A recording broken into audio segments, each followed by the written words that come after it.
Taste the Daily. Nilgiri மாவட்டம் கூடலூர், பந்தலூர் மற்றும் அதனை சுற்றிய பகுதிகளில் உள்ள மக்கள் பாரம்பரிய நெல் விவசாயத்தை மேற்கொண்டு வருகின்றனர். ஆரம்ப காலங்களில் தங்களது சொந்த தேவைகளுக்காக நெல் விவசாயம் செய்த விவசாயிகள் காலப்போக்கில் விற்பனைக்காகவும் பாரம்பரிய நெல் விவசாயத்தில் ஈடுபடுவதாக பழங்குடியின மக்கள் தெரிவிக்கின்றனர்.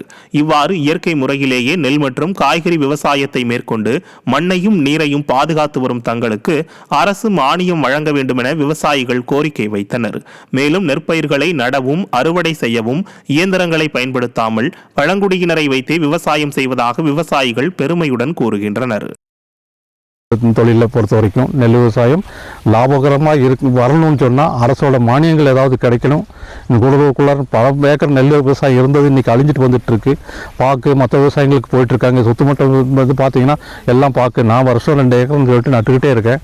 இது வந்துட்டு விடாமல் இருந்தேன். எனக்கு தேவைக்கு கம்மியாக போதும், ஆனால் 2 ஏக்கராச்சும் விவசாயம் பண்ணி ஆகணுங்கிறது பண்ணிகிட்ருக்கிறேன். பூமத்திய ரேகையை ஒட்டிய இந்திய பெருங்கடல் மற்றும் அதனை ஒட்டிய தென்மேற்கு வங்கக்கடல் பகுதிகளில் வளிமண்டல கீழடுக்கு சுழற்சி நிலவுவதாக சென்னை வானிலை ஆய்வு மையம் தெரிவித்துள்ளது. இதன் காரணமாக அடுத்த 6 நாட்களுக்கு தமிழகம், புதுவை மற்றும் காரைக்கால் பகுதிகளில் லேசானது முதல் மிதமான மழை பெய்யக்கூடும் எனவும் ஓரிரு இடங்களில் லேசான பனிமூட்டம் காணப்படும் எனவும் வானிலை ஆய்வு மையம் அறிவித்துள்ளது.